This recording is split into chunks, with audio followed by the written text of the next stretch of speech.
Top of the morning to you. It's St. Patrick's Day. We're tasting Irish whiskey on this week's edition of How to Drink. Went right out of my mouth. It just shot straight out of my lips there. Indicative of a serious drinking problem. Jesus.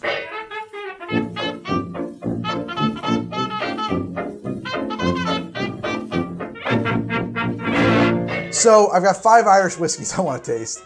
Let's taste them. I'm just gonna taste them. And of course, as I said before, as I've said numerous times, I'm not a sommelier. I don't know all the lingo for tasting notes. I just know what things taste like to me.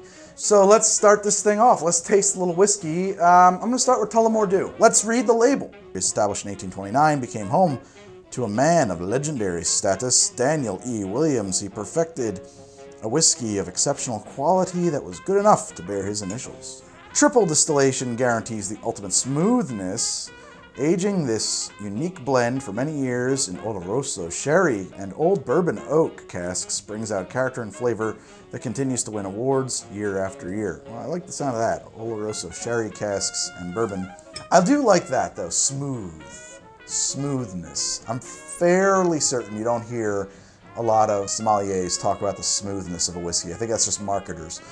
I'm not really sure what it means otherwise, but I know that the label says there's a lot of smoothness going on in here, so maybe it's smooth. Let's give myself a little snort. A wee dram. Caramel, sweet, and vanilla. I do get a little acetone on that sniff.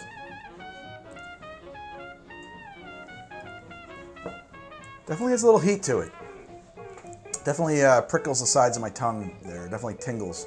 Nice caramel finish, I like that. I would say it's kind of spicy up front, like a spicy vanilla, if that makes any sense, but it's kind of weird. Very, you taste it with your nose. Very, very hot, very warm flavor notes in there. I get a lot of the caramel, a little bit of burnt sugar, some vanilla, but not much. I think I'm getting some kind of over-steeped tea notes. I think there's some of that in there. Let's drop a drop of water in there and see if that improves it any, or if it reveals other flavors that were hidden before. Well, it certainly dulls the fire. No new notes, just kind of less of what was there before. It's just sort of like turning down the volume, so to speak. There's a flavor that I think I can only really describe as kind of a slightly leathery flavor. It's not a comforting or pleasing kind of leather, but if I really try to be truly as objective as I can about what it is that I'm tasting, I think I would say it's like having a mouthful of leather. It's not leather like, oh, a comfy couch. It's not that, it's like there's leather in my mouth. I'm not sure how I feel about that. Not a bad whiskey, but definitely not a great whiskey. Sorry, Tullamore. Jameson Irish whiskey, triple distilled since 1780. Triple distilled, matured, and bottled in Ireland. Our family motto, Sinemetto, means without fear. In 1780, it inspired John Jameson to found his distillery at Bow Street. Today, it inspires us to carry on his legacy. Smooth whiskey, there's that smooth. Here's to a motto, being more than words. Imported by blah blah, blah blah blah, blah blah blah blah, 1 liter, barcode. Okay.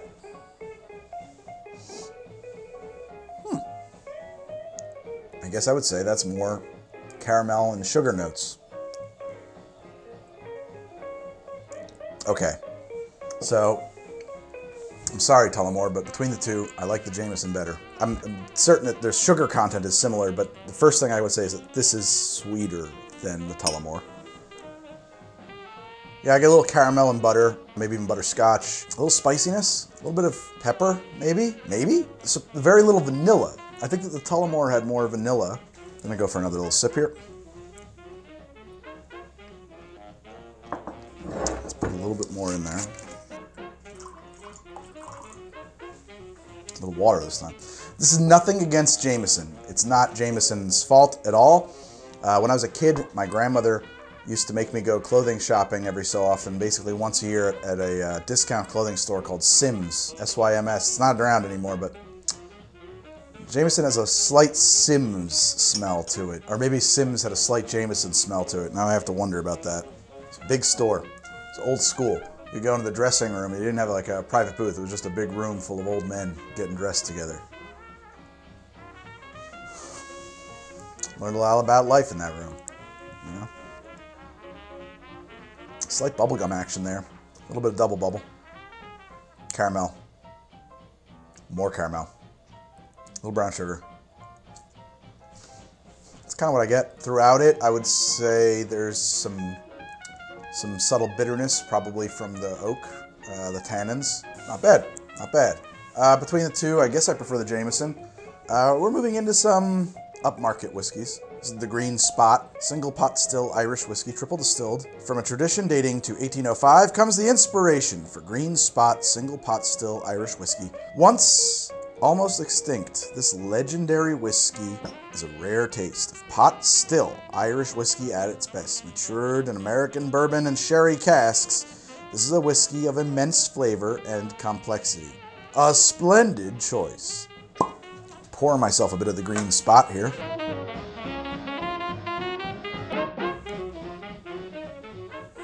Ooh, that's nice. It's got kind of a new car smell.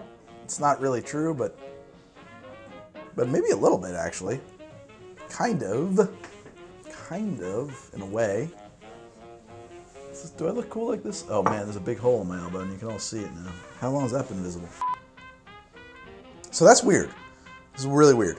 Both of these, they hit your mouth and they feel hot. They just feel sensationally hot. This actually feels cold to my mouth right away, and that's, I mean, it's the exact same temperature. All of these have been kept at room temperature for a couple days now. Salty.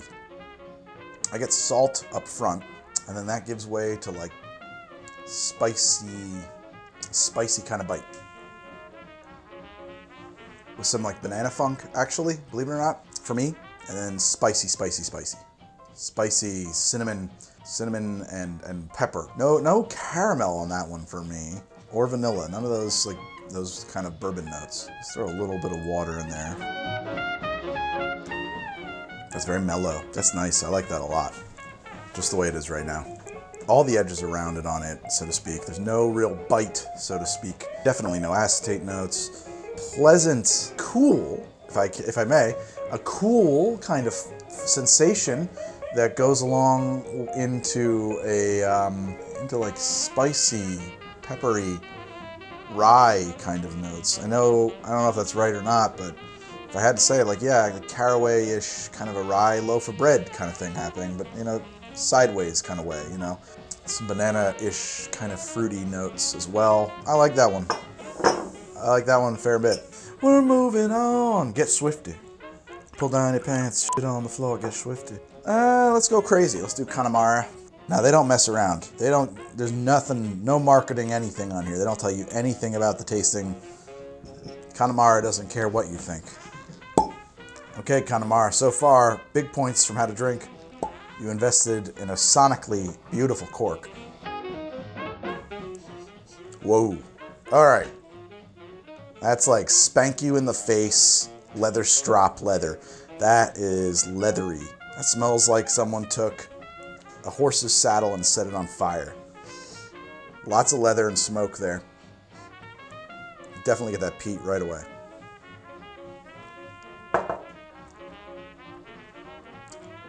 Ooh. Whoa. Oh, I like that. Wow. Okay. So here's my deal. I've drank. Oh man, that's a great evolution. That goes forever. This is very much a sipping whiskey. I'm going to come back to the tasting notes in a second. The first thing I want to get off my chest is I've tasted the big three Islas.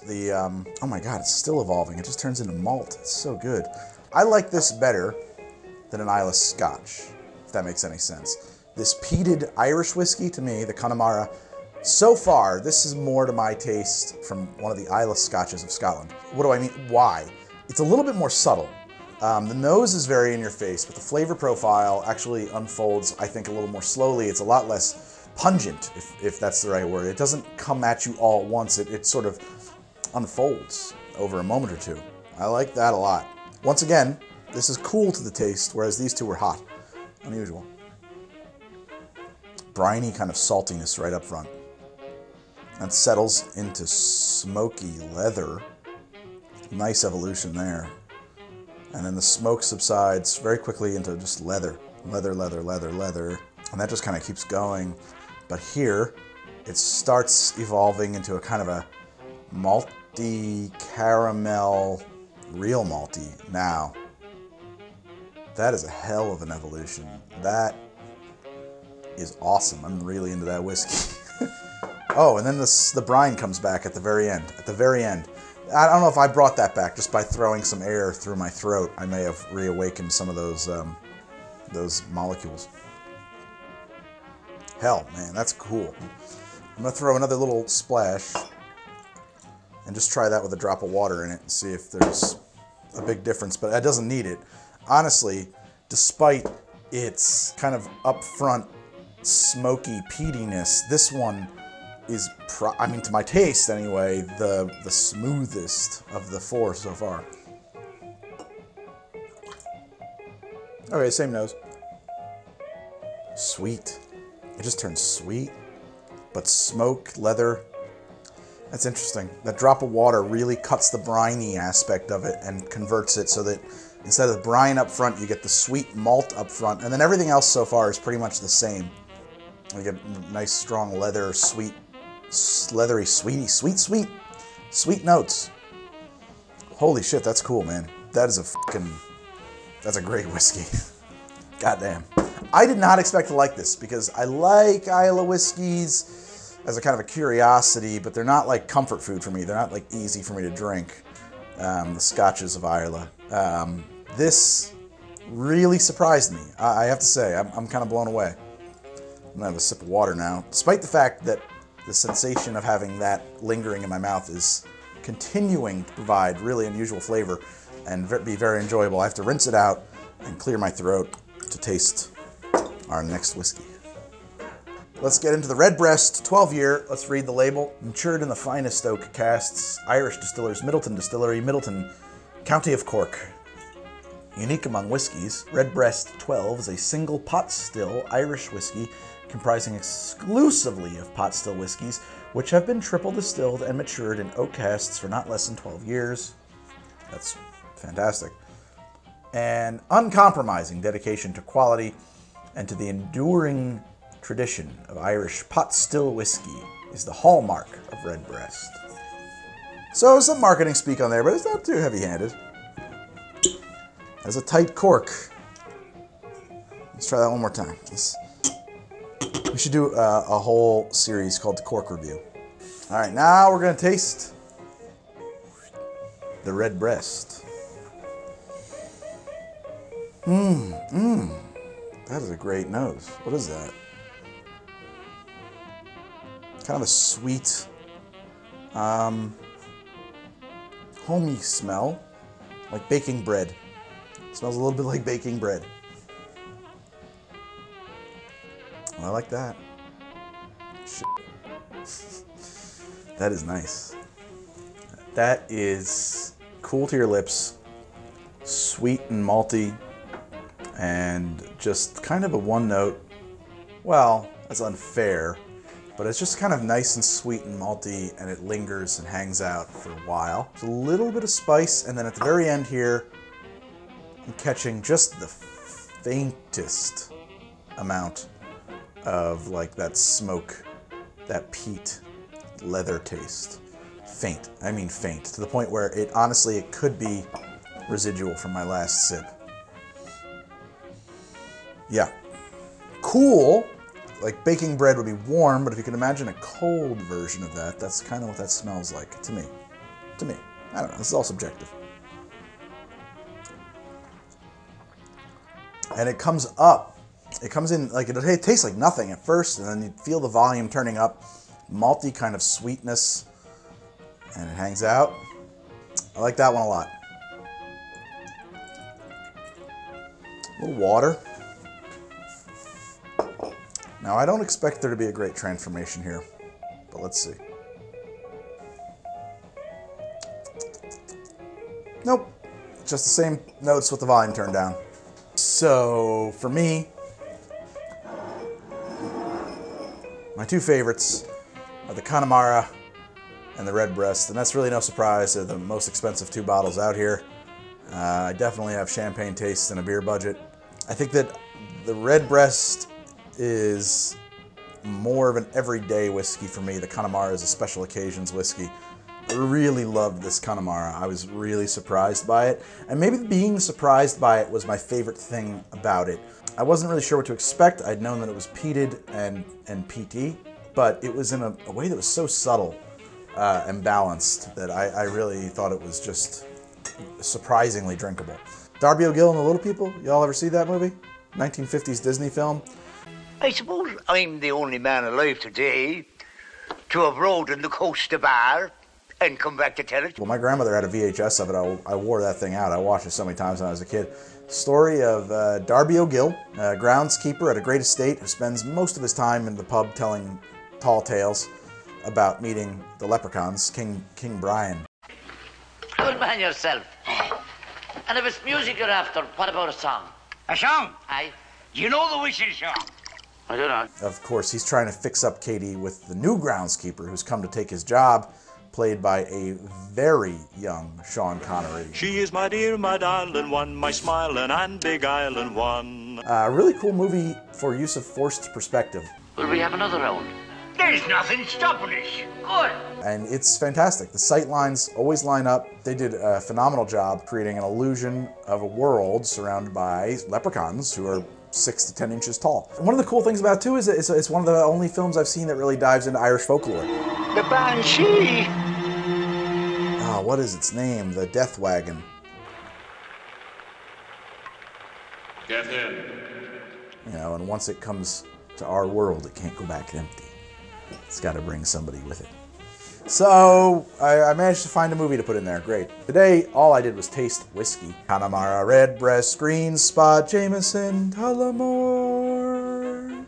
So we tasted some Irish whiskey for St. Patrick's Day. I hope you're having a great one. If you like the show, please subscribe. I tweet at How to Drink. I'm on Instagram at How to Drink. I have a Patreon at patreon.com/howtodrink. And if you're looking for extras and behind-the-scenes things and live streams, well, that's kind of where that's going to be. There's a new episode every Friday right here at How to Drink.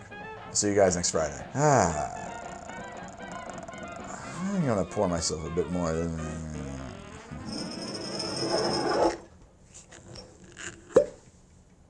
Did I mention that Connemara had the best cork of all of these?